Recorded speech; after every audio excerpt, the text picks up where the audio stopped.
출애굽기 22장 18절부터 20절까지입니다. 너는 무당을 살려두지 말라. 짐승과 행음하는 자는 반드시 죽일지니라. 여호와 외에 다른 신에게 제사를 드리는 자는 멸할지니라. 아멘. 기도하겠습니다. 이스라엘이 주신 하나님 법 안에서 하나님의 그 뜻을 이 시간 우리가 알게 하시옵소서. 하나님께서 우리를 어떠한 뜻을 가지고 인도해 가시는지를 깨닫게 하시고, 우리의 모든 삶에서 예수 그리스도를 믿는 그 믿음이 어떻게 드러나야 된다는 것도 아는 복된 시간 되게 하소서. 예수님 이름으로 기도합니다. 아멘.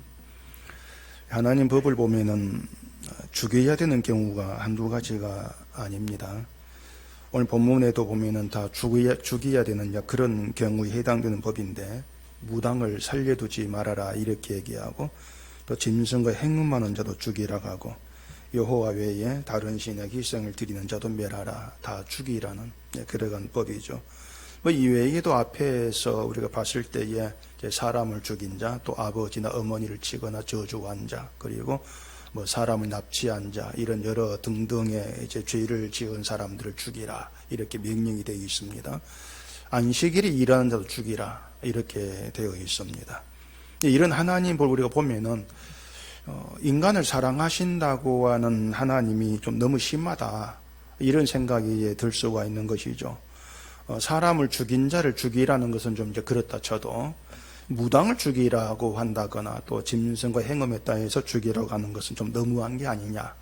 또 안식일에 일을 했다고 해서 그것 하나 가지고 죽이라는 것, 이것도 좀 심한 것이 아닌가. 이러한 법에 하나님의 사랑과 자비가 어디에 드러나는가, 이러한 생각을 하게 될 수가 있는 겁니다. 그렇다고 해서 하나님 법이 너무 심하니까 고칩시다 이렇게 할 수도 없는 것이죠. 하나님께서 법을 주셨을 때 모세가 자기 의견을 어떤 제시한 게 없습니다. 법을 받아가지고 그대로 이스라엘에게 전한 그런 입장일 수밖에 없었던 것이죠. 그렇게 보면 하나님의 법에는요, 이 사람의 사정을 전혀 고려하지를 않고 있다 이렇게 볼 수 있습니다. 어떤 사람의 입장과 또 사람의 사정과 그걸 전혀 고려하지 않고 무조건 이제 하나님의 그 뜻에 위배되는 것은 다 죽이라든가 이런 식으로 이제 법을 주고 계시는 것이죠. 근데 우리가 어쨌든 이스라엘 그 사람들이 아니고, 또 이 법이 주어진 뒤로 이제 수천 년 세월이 흘려서 우리가 지금 이 성경을 보고 있는 그런 입장에서 우리가 이런 법을 봐도 그냥 그러려니 한단 말입니다. 옛날에 이런 법이 있었고 하나님께서 이스라엘에게 이런 법을 주셨구나 이렇게 생각하고 그냥 넘어갈 수가 있는 겁니다. 왜냐하면은 늘 이제 성경을 보면은 늘 드는 느낌이지만은, 이 성경 보면서 이런 하나님의 법이 나와 어떤 밀접하게 연관이 되어 있다는 생각이 안 드는 거예요. 무당 살려두지 말아라 하는데 이것이 나와 무슨 연관이 있는가, 이런 생각이 우리가 쉽게 이제 나온다는 얘기입니다.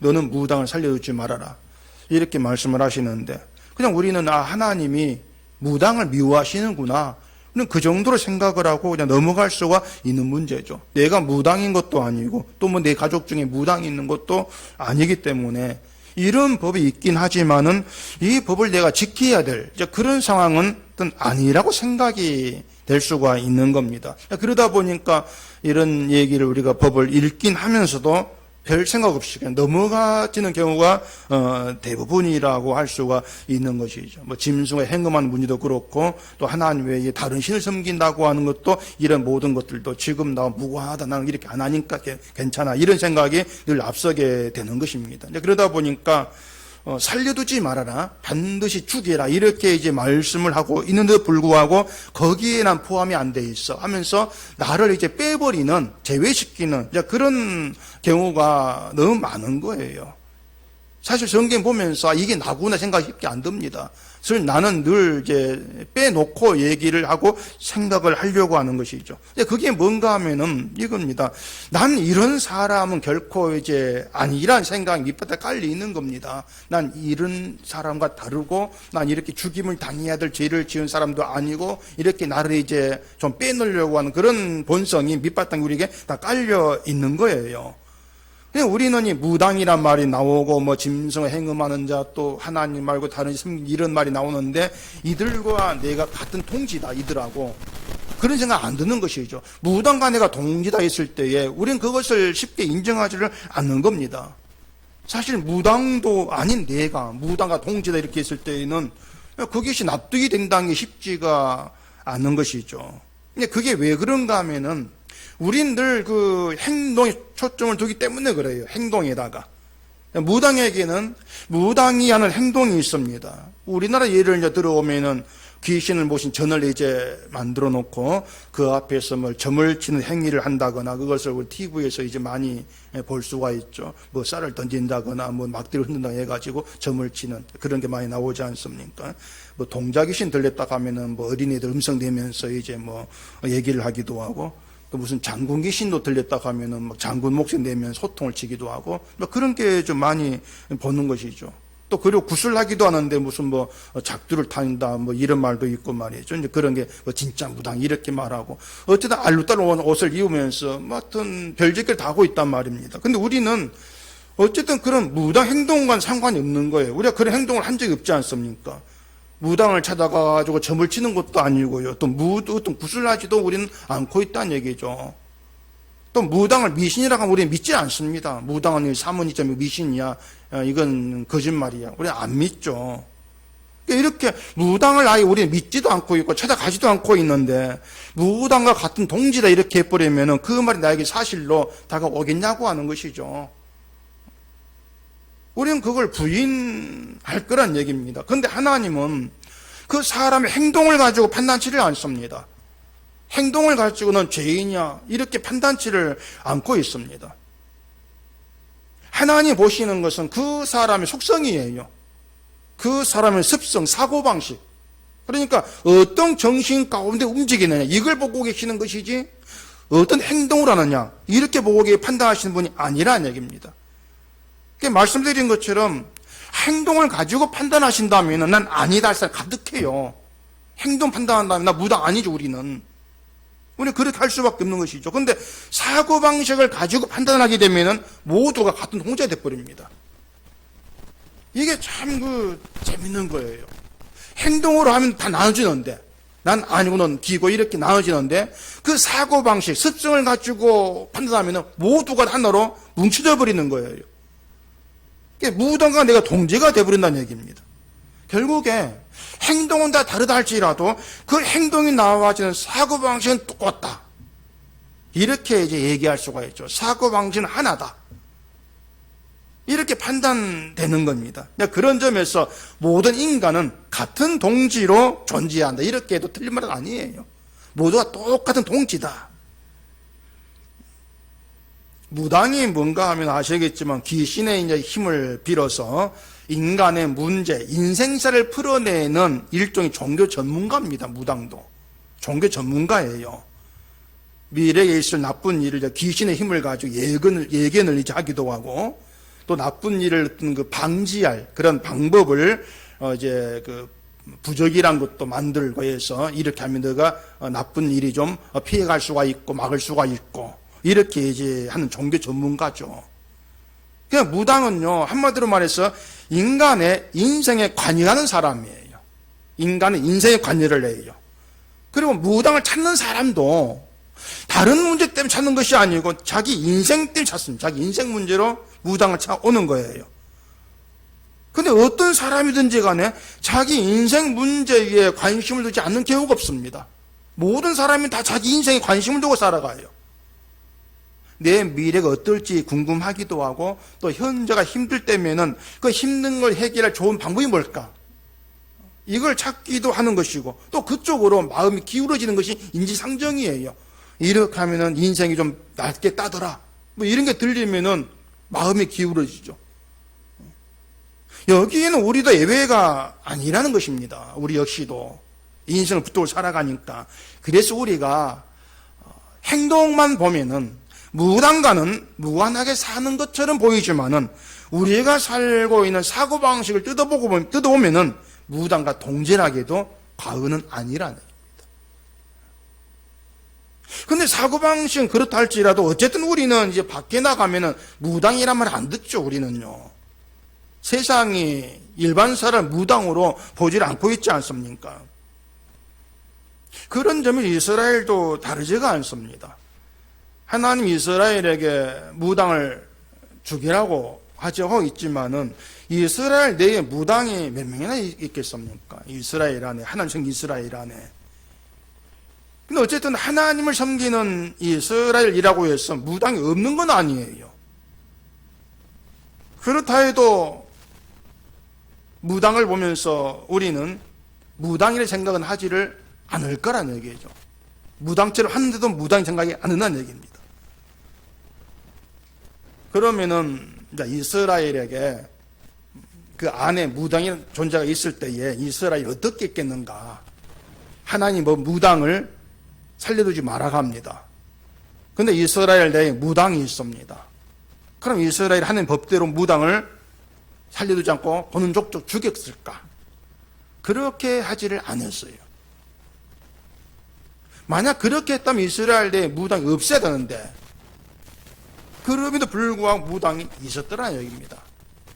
하나님 믿음에 불구하고 결국 그것이 하나님 명령대로 하지 않았다는 뜻이죠. 말씀대로 안 살았다는 얘기죠. 이런 일이 있습니다. 사무엘상 28장에 있는 내용인데 거기 보면 사무엘이 죽어요. 사무엘이 죽는데 사무엘이 이스라엘의 지도자였습니다. 그런 사무엘이 죽으니까 이제 온 이스라엘이 슬픔에 빠지게 되는 거죠. 지도자가 죽으니까. 그리고 그 당시 왕이었던 그 사울이 사무엘이 죽고 신접한 자와 박수를 그 땅에 쫓아냅니다. 사울이, 왕인 사울이. 박사는 남자 무당을 이제 가리키는 것인데 그 사무엘이 죽은 다음에 그 신접한 자 박수를 쫓아낸 것을 두고 어떤 사람은 사울이 하나님의 율법에 순종했다. 이런 말을 하기도 한 사람이 있습니다. 근데 사울이 하나님 법에 순종한 것이라면은 그 신접한 자 박수를 죽였어야 돼요. 하나님 말씀 쫓아내란 게 아니라 죽이란 거였습니다. 그럼 죽였어야 되죠. 근데 사울은 그냥 쫓아냈다는 거예요. 죽이지 아니하고. 결국 사울은 하나님 법에 순종한 것쯤 맞지만 순종한 게 아니었다는 얘기입니다. 결국 하나님 법보다도 이 신접한 자, 이 박수를 차마 죽일 수가 없었던 것이다. 이렇게 볼 수가 있는 거죠. 근데 이상한 것은요, 왜 사무엘이 죽은 다음에 그 신접한 자 박수를 쫓아내느냐 말입니다. 사무엘이 죽은 다음에 어차피 죽이지를 못할 것인데 그냥 놔둬버리면 되지 않았냐는 것이죠. 이걸 생각하면은 사울이 그 무당을 쫓아낸 것은 뭔가 형식적으로 해야 될 일, 한 일이었다고 할 수가 있는 거예요. 성경에는 사울이 사무엘 죽은 다음에 그 무당들을 쫓아낸 이유가 뭔지 확실하게 안 나옵니다. 다만 추측해 보건대, 사무엘이 죽고 없으니까 이제 사울이 사무엘 없이 이스라엘을 끌어갈 왕이에요, 지금. 사무엘 상태 이스라엘을 끌어갈 입장이란 말입니다. 그러려면 무엇보다도 이스라엘 백성의 민심을 자기에게 돌리는 게 필요해요. 이스라엘 다스리려면은 백성들 지지를 받아야 한다는 얘기죠.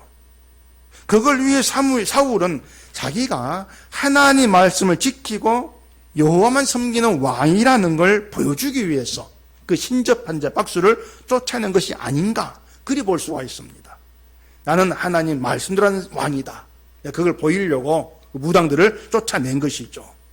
근데 말씀을 드린 것처럼 이 사울은 그 무당들에 대해서 이미 뭔가 호의적인 마음이 있는 거예요. 그런 마음이 있기 때문에 죽이지를 못하고 그냥 단순히 쫓아내었다는 얘기입니다. 이러한 사울의 마음이 나중 일로 드러나게 됩니다. 사무엘이 죽고 블레셋 사람이 이스라엘을 치려는 그런 상황이 되었어요. 의지한 사무엘도 없는 상황에서 사울이 무서워합니다. 무서워가지고 마음이 크게 떨렸다 그래요. 이제 블레셋을 치면은 그 강대국이니까 우린 죽었다. 마음이 떨리는 거죠. 그때 사울이 하나님께 기도를 했어요. 기도했는데도 하나님은 전혀 사울에게 대답하지 않습니다. 꿈으로도 답하지 않고 선제 입을 통해서도 답하지 않고 그냥 하나님 침묵하시는 거예요. 그러니 사울 마음이 얼마나 답답하겠습니까? 사무엘도 없는 상태에서 기도했는데 하나님도 대답하지 않고 결국 모든 걸 자기가 해결해야 되는 이제 그런 생각하면은 마음이 답답해지죠. 어떻게 해야 될지 알 수 없는 상황에서. 그래서 사울이 신하들에게 지시한 게 뭐였냐면은 신접한 여인을 찾으라는 거였습니다. 자기가 쫓아낸 신접한 여인을 찾아라. 그렇게 지시를 했습니다. 그리고 신하들이 엔돌에 신접한 여인이 있습니다. 보고를 해요. 그 엔돌은 문에시파의 성읍입니다. 그렇기 때문에 엔돌에 있는 신접한 여인이라면 이스라엘 여인이다. 이렇게 볼 수가 있는 것이고, 결국 이스라엘은 무당을 죽이지 않고 놔뒀다는 이런 의미가 되는 거예요. 그 사무엘상 28장 한번 찾아보십시다. 사무엘상 28장 8절. 사울이 다른 옷을 입어 변장하고 두 사람과 함께 갈새 그들이 밤에 그 여인에게 이르러서는 사울이 이르되 청하노니 나를 위하여 신접한 술법으로 네가 내게 말하는 사람을 불러 올리라 하니, 이렇게 되어 있죠. 그 사울이 신접한 무당이죠. 그 무당을 찾아가서 부탁한 게 뭐냐면 이미 죽고 없는 사울을 불러 올리라는 거예요. 사무엘을. 죽은 사무엘을 사울이 만나고 싶어 하는 겁니다. 죽어버렸는데. 결국 죽은 사무엘을 만나고 싶은 그 이유가 뭐겠습니까? 현재 위기에 대해서 사무엘을 묻고 싶은 거예요. 하나님 답하지 않으니까. 근데 신접한 여인에게 하나님 만나게 할 수는 없는 거니까 결국은 죽은 사무엘, 뭐 귀신이라도 만나가지고 도움받고 싶어 했던 겁니다. 그리고 그 말이 뭐냐면요. 그 당시에 사울에게 하나님은 살아 존재한 하나님이 아니었다는 얘기입니다. 그러니까 신접한 여인이 찾아가는 것이죠. 죽은 사무엘 만나고 싶어서. 그냥 그 사울에게 하나님은 그냥 어떤 관념, 생각에만 존재하는 그런 하나님이었던 수준에 지나지를 아니했다는 얘기예요. 결국은 기도해도 답하지 않은 하나님, 사울에게는 없는 존재와 다를 바가 없었다는 얘기예요. 그것이 무당을 찾는 사람의 속성이란 얘기입니다. 이처럼 사울이 하나님을 믿는다고는 한 사람이었지만은 하나님이 없이 살았더라. 그걸 알 수가 있죠. 그런 사울 속성이 블레셋이 이스라엘을 공격한 상황이 되었을 때에 드러난 거예요. 사무엘도 없고 하나님도 답하지 않고 블레셋은 치려고 하고 그런 위기 상황에서 사울 속성이 이런 거였다. 하나님을 믿노라고 했는데 그 존재를 믿는 것이 아니었다. 그 사울의 그 속성을 드러내신 것이죠. 결국 하나님이 사울 기도 응답하지 않은 것도 그런 의도라고 우리가 볼 수가 있는 거예요. 사울이 어떤 속성으로 여호와를 찾느냐, 이걸 드러내려고 응답하지를 않으신 것이죠. 블레셋도 치게 하시는 것이고. 그래야 기독교인들이 하나님을 찾는 걸 생각해 보세요. 기독교인 한 찾는 걸 보면은요, 어려운 상황에서 이제 하나님을 찾고 응답을 기다리는 거죠. 하나님이 나를 지켜주길 바라는 것이고, 그걸 하나님 응답에서 이제 확인하고 싶어 하는 늘 그런 속성을 가지고 하나님 찾고 나와요. 그런데 하나님은 기독교인이 우리가 기대하는 그런 응답을 하지를 않습니다. 나는 내 위기 상황, 어려움 어떻게 해결할 건 묻는데 하나님 전혀 그런 데 대해서 답을 하지를 않아요. 그런 가운데의 사람들은 다른 의지할 걸 찾는 것이죠. 다른 의지할 것을. 결국 그것으로 평소에 그 사람이 하나님이 없이 살았다는 것이 폭로가 되는 거예요. 비록 그 사람은 주의를 잘 지켰고 기도했고 봉사했다는 그런 전형적인 신앙생활에 열심히 있다 할지라도 그건 하나님을 믿고 의지하는 증거가 되지를 못했다고 하는 것이 그렇게 드러나지게 되어진다는 것입니다. 자, 하나님 이스라엘에게 함께 하신다고 하는 것은요, 지금 우리들에 비하면은 눈으로 충분히 또 경험으로 확인된 사실들이에요. 이스라엘에게 하나님 함께 하신다는 것은 홍해 갈라지고 드러난 땅을 그들이 건넜지 않습니까? 그 경험이 있단 말이에요. 반석에 물이 나와 마신 경험도 있고 또 하나님 좀 만나 메추라기를 먹고 살았던 경험도 있고 무엇보다도 그들 힘으로 도무지 이길 수 없는 가나안 거민들을 물리치고 땅을 차지한 이런 모든 것들이 하나님이 살아 계시고 그들을 함께 하시고 이런 증거, 경험들로 그들에게 주어 있는 것이죠. 그런 경험들이 그들 가운데 있었다면은 오늘 어려움이 있다 할지라도 또 설령 하나님께서 아무 말씀을 하지 않으신다 할지라도 하나님이 함께 하신다는 이 믿음에는 변함이 없어야 한다는 것입니다. 그게 하나님 함께 믿는 거란 얘기죠. 그런데 사람들은 아니 어제 그 어떤 경험했다 할지라도 오늘 어렵고 오늘 하나님 침묵해버리면 흔들리는 거예요. 그게 뭐냐면 사람들은 어제 일이 중요한 것이 아니고 오늘 내 인생이 중요하다. 늘 눈앞의 인생 거기에 묻혀 살아가는 존재들이다.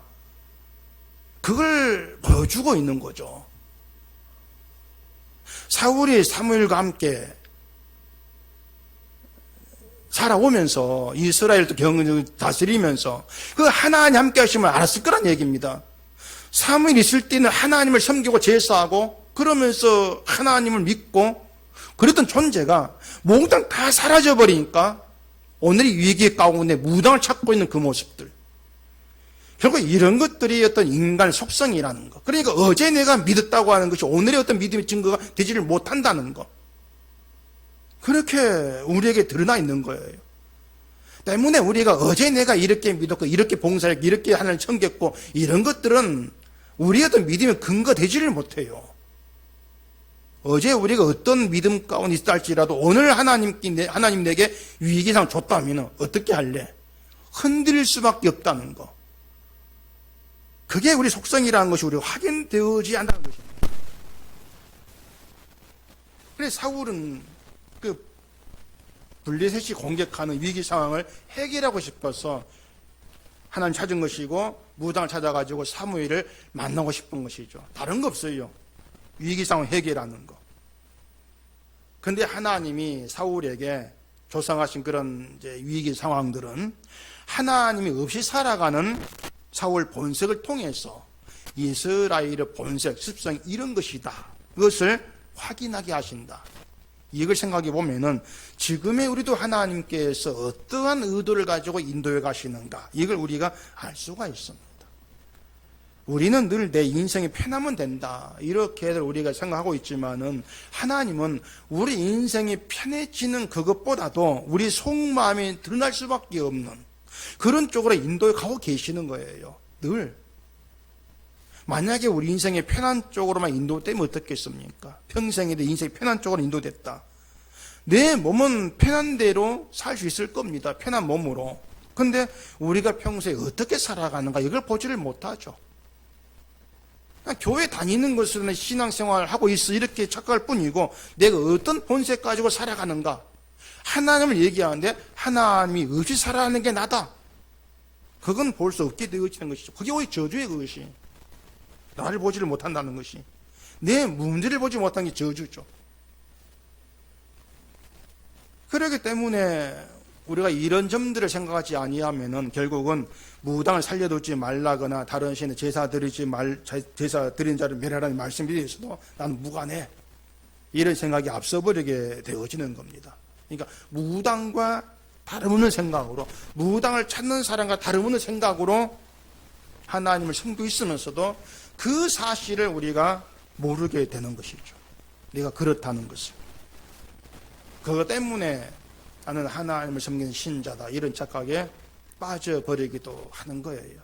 그저 우리는 나에겐 이런 열심이 있고 이런 일이 했고 이것만 생각할 뿐이지 당시 어떤 의도로 이런 열심을 내었습니까? 이걸 생각지를 않고 있습니다. 어떤 의도를 가지고 하나님을 찾았습니까? 이게 기독교인 함정이에요. 내가 기도를 열심히 했으면 이것만 생각할 뿐이지 어떤 의도를 가지고 무엇 때문에 하나님을 찾았습니까? 이건 놓쳐버리고 있는 것이죠. 결국은 무당 찾는 사울과 똑같은 속성인데 무당과 똑같은 속성인데 그걸 못 보는 거예요.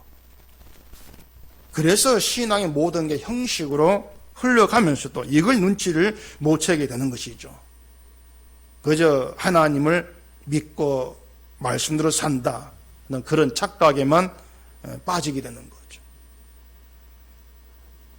무당을 죽이라는 것이 하나님의 명령인데 쫓아낸 것만 가지고 말씀을 지켰다. 이적 이렇게 여기는 사울처럼 어떤 예배란 형식에 참여하고 또 기도란 형식에 참여하는 것으로 나는 뭘 하고 있어. 이런 착각에 빠지는 것이나 다를 바가 없는 거예요. 그러니까 그 하나님께서 행하시는 일들, 또 우리가 그런 일들 속에서 말씀을 가지고 내가 봐야 될 것은 그 형식들, 그렇게 거칠애로 우리가 행하고 있는 것들이 다 무너져야, 다 깨뜨려져야 돼요. 깨뜨려지면 그 본 속에 들어있는 것이 드러났을 때에 나는 죽임을 당해야 될 그런 죄의 존재였구나. 이렇게 드러나치는 이게 복이에요. 그게 은혜인 거예요. 왜냐하면 그게 우리가 그 자리에서 예수를 우리가 보게 되어줄 수 있는 기회가 되거든요. 그게 은혜죠. 그게 하나님의 인도하심이고. 그래서 하나님은 세상에 무당이 있게 하시는 겁니다. 우리가 생각하는 그런 무당만이 아니고 무당과 같은 생각으로 사람의 인생에 관여해 가면서 이 인생이 잘 되는 방법을 알려주는 그런 무당도 얘기하죠.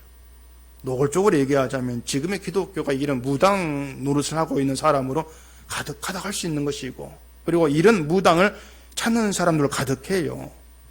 그것으로 결국 모두가 다 살아 있을 수 없는 자라는 것이 다 드러나고 있는 거죠. 그렇게 살아 있을 수 없는 자로 십자가에 죽은 예수 앞에 우리가 나오게 되어진다면은 예수님이 나의 생명이시구나. 그 사실, 예수님이 그런 나의 모든 죄를 다 지고 십자가에 죽으셨구나.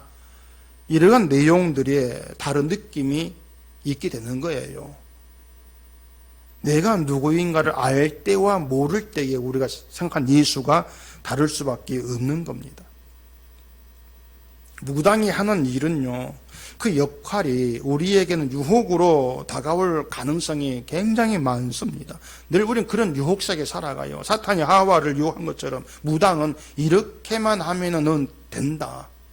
이렇게 하면 미래 나쁜 일도 다 막을 수가 있다. 잘 된다. 이런 말로 사람들을 끌어당기지 않습니까?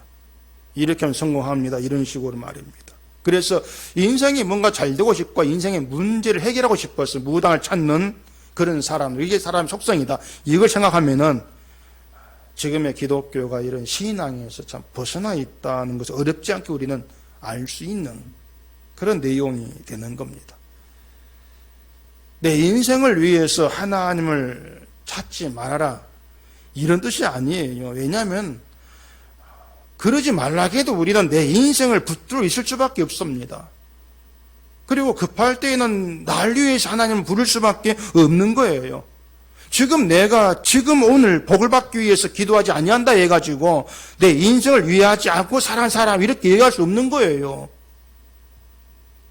복을 위해 기도하지 않는 것도 사실은 형식을 가능성이 많은 것이죠. 날 위해 살지 않고 나는 하나님 성령 신앙인으로 살고 있습니다. 의도적으로. 그렇게 할 수가 있는 거예요. 근데 우리가 내 복을 위해 기도하지 아니한다 해서 내 인생을 포기한 아니지 않습니까? 내 인생 버린 게 아니거든요. 다시 말해서 지금 내가 오늘 복을 위해 기도하지 아니한다 할지라도 내게 위기상이 오게 되어진다면 내 인생을 붙들고 내 본색이 드러나요. 모두가 다 드러날 수밖에 없는 거예요. 그러니까 지금 내게 어떤 현실적으로 위기상황이 아니라 할지라도 이건 우리가 충분히 알 수 있지 않냐 그 말입니다. 이건 인간됨에 대해서는 우리가 알 수 있는 것이거든요.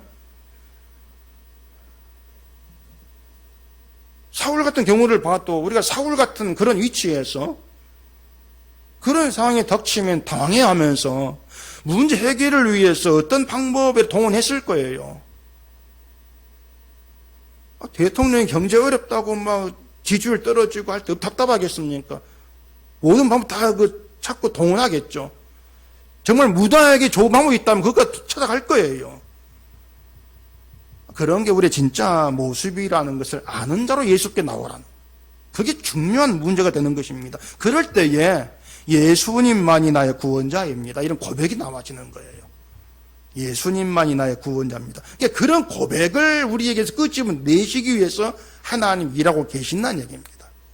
내 인생을 위해 살아가는 사람이 되지 않는 것, 그게 하나님이 그 뜻이 아니고 내 인생을 살고 있는 그런 나의 현실 속에서 예수님이 이래서 내 구원자입니다.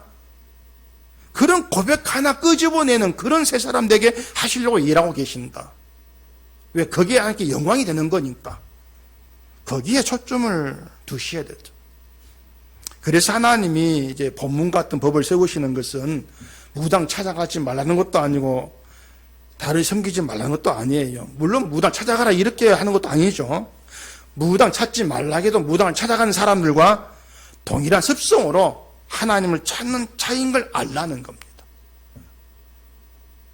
교회를 나온다 해가지고 무당과 전혀 관계없이 산 사람이랑 이 아니라는 거. 이걸 눈치를 채라는 거예요. 무당과 동지다 너희는. 다르지가 않다. 이걸 알라는 것이죠. 그걸 아는 자로 하나님께서 보내신 아들에게로 나오라. 그걸 아는 자로. 그게 하나님의 이제 취지인 것이죠. 그리고 예수님만이 구원의 능력 되심을 아는 가운데에서 내가 할 수 있다는 모든 생각이 무너져 버리는 거죠. 그게 참된 신앙인 거예요. 그렇게 예수 안에서는 내 것이라고 할 수 있는 것이 아무것도 없고 예수님이 행하신 것만 있는 그게 신자다. 그게 예수 안에 머물게 된 신자다. 이걸 얘기해 주고 있습니다. 무당 찾는 사람들 가운데에 천국 가려고 무당 찾는 사람 봤습니까? 천국 가려고 무당 찾는 사람 없을 거예요. 그러니까 자기 구원 위해서 어떤 천국을 위해서 영원한 영생을 위해서 다른 신을 찾는 그런 사람 없을 거라는 얘기입니다. 무당은 무당 내 인생을 위해 찾아가는 거예요. 현실의 내 인생을 위해서. 그게 다른 복음이고 다른 예수라는 겁니다. 영원한 생명의 문제가 아니고 현재의 문제를 도와주기 위해서 불러대는 것. 나에게로 오라는 것은 다른 복음입니다. 자, 그러면 19절에 짐승과 행음하는 자는 반드시 죽일지니라 이런 구절에 들어있죠. 이게 레위기서 18장 23절에도 이렇게 얘기합니다. 너는 짐승과 교합하여 자기를 더럽히지 말며 여자는 짐승 앞에 서서 그것과 교접하지 말라. 이는 물러난 일이니라. 또 그 구절 앞에는 근친 상간에 대한 내용들이 많이 나와요. 거기에 보면 아주 읽기가 좀 민망한 그런 내용으로 가득해 있습니다. 민망한데 그런 일들이 세상에 없는 게 아니에요. 다 세상에 있는 일들이에요. 지금도 있고 있을 당시에도 있는 일들. 그런 게 이스라엘이 스스로 그런 이제 그 일들을 행했다기보다도 애굽에 있었던 일들, 그리고 또 이스라엘 들어가 가나안 땅에 있었던 일들, 그런 일들인 겁니다. 이방 나라 행하는 그런 풍습을 따라가지 말라는 거예요. 그래 레위기 18장의 그 3절 4절에 보면 이런 얘기를 합니다. 너희는 너희가 거주하던 애굽 땅의 풍속을 따르지 말며 내가 너희를 인도할 가나안 땅의 풍속과 규례도 행하지 말고 너희는 내 법도를 따르며 내 규례를 지켜 그대로 행하라. 나는 너희 하나님 여호와이니라. 이런 얘기가 있거든요. 근친상간이나 짐승을 교합하는 모든 게 자기를 더럽히는 죄다. 이렇게 이제 말씀을 했는데 이방 나라는 그게 어떤 죄라고 하는 그 인식도 갖고 있지 아니하고 또 자기가 더러워진다는 것보다도 욕구를 따라 행하고 있는 실상을 이제 보여주고 있는 거죠. 이스라엘이 가나안 땅에 들어가서도 이방 풍습을 따라 행하는 것이 나를 더럽힌 죄가 된다. 이렇게 말씀했으면은 저게 나를 더럽힌 죄구나. 그렇게 자기를 경계하며 해야 되는 게 불구하고 내가 하나님의 백성을 더러워진다. 하나님 백성됨이 사라진다거나 깨어지는 이런 것보다도 저게 나의 즐거움이 돼. 그런 욕구를 따라가 버리는 거예요. 이런 인간 습성이 무당을 찾는 것을 포기를 못하게 되어진다는 얘기입니다. 무당 찾는 게 죄다. 뭔가 그런 느낌이 있겠죠. 신자라면은 점을 치는 게 뭔가 이건 죄 지는 건 나쁘는 거야. 그런 건 있겠죠. 근데 점 치는 사람이 용하고 무당 용해가지고 내 문제 해결해 준다 할 때는 내가 어떤 신자로서 죄 치는 그것보다도 내 인생 해결되는 것이 더 중요한 문제 돼버리는 거죠. 가는 거예요. 그러니까 지금의 이제 우리가 세상을 살아간다는 게 성경 보고 있고 말씀 읽고 있지만 이 말씀이 내게 정말 중요한 내용을 차지하고 있느냐. 내 인생 문제보다도 하나님의 말 중요한 물을 때는 아니란 얘기입니다. 그렇게 우리의 모든 게 드러나는 거예요. 우리 내 속에는 하나님이 없는 것이고 하나님을 두려워하는 것도 없다는 거예요. 늘 내 인생이 중요한, 내가 중요하다. 그게 우리의 실상의 모습인 것이죠. 내가 중요한 자. 성경이 내게 뭘 말하는가 이것보다도 삶아 내 인생을 위해서 뭔가 희망적이라고 생각되는 그런 말을 쫓아가고 싶은 것이죠.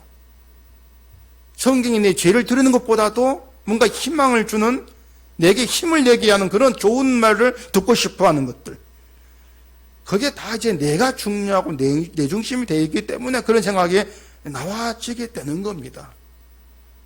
근데 그게 정말 죽는 길이라고 하는 걸 모르는 거죠. 이게 죽는 길입니다. 이렇게 얘기해줘도 그걸 부인하는 것이에요. 현재 내 인생이 붙들렸기 때문에. 세상이 그처럼 죄를 따라가고 하나님 말씀이 뭘 말하겠는가 보다도 오로지 내 인생이 충분히 살아가는데, 기독교인 역시 하나님을 섬기는 신자 역시도 그 길에 같이 어울려 살고 있다. 그게 우리의 실상이라고 하는 것을 우리가 알게 되어지면은요, 내가 교회를 와서 이것하고 저가 이게 의미가 없어져요. 그러면서 이 같은 나를 위해 주님께서 무슨 일 어떻게 하셨습니까? 이걸 찾아가게 되어지는 것이죠. 거기에서 답을 찾는 거예요. 주의 피만이 나에게는 생명입니다. 그것 하나 붙들게 되는 거예요. 근데 그게 있으면 그게 믿음인 것이고, 그 하나로 천국 백성에게 부족함이 없다는 거예요. 그 하나 가지고도. 여러 개 필요한 게 아니란 얘기입니다. 세상에 남은 것은 심판입니다. 세상에 그처럼 심판할 있다는 보여주기 위해서 오신 것이고, 그 증거로 예수님께서 십자가에 못 박혀 죽으신 거예요. 그 확정이 있죠. 심판할 있다는. 이런 세상에 우리가 본받을 게 뭐가 있냐 그 말입니다. 이스라엘이 가나안 땅에 들어가서 본받을 건 아무것도 없습니다. 그러니까 그 가나안 땅에 풍수 쫓아 내려가는 것이죠. 가나안 땅에 뭐 나쁜 풍수만 있었겠습니까? 소위 선하다고 할 수 있는 도덕적인 그런 것도 있었겠죠. 근데 그 어떤 것도 이스라엘이 본받을 게 못 된다. 다 쫓아내라. 전멸해, 진멸시키라. 이렇게 말씀한 거예요. 왜냐하면 이스라엘이 알아야 되고 이스라엘에 필요했던 것, 그 가나안 땅에서 갖고 있어야 될 것, 이게 뭐냐면은 하나님이 준 긍휼의 은혜, 이거였어요. 긍휼의 은혜. 그게 필요했던 것이죠. 어제 너희는 그것 하나 있으면 내 백성에게 부족함이 없다. 그게 하나님의 말씀인 거예요.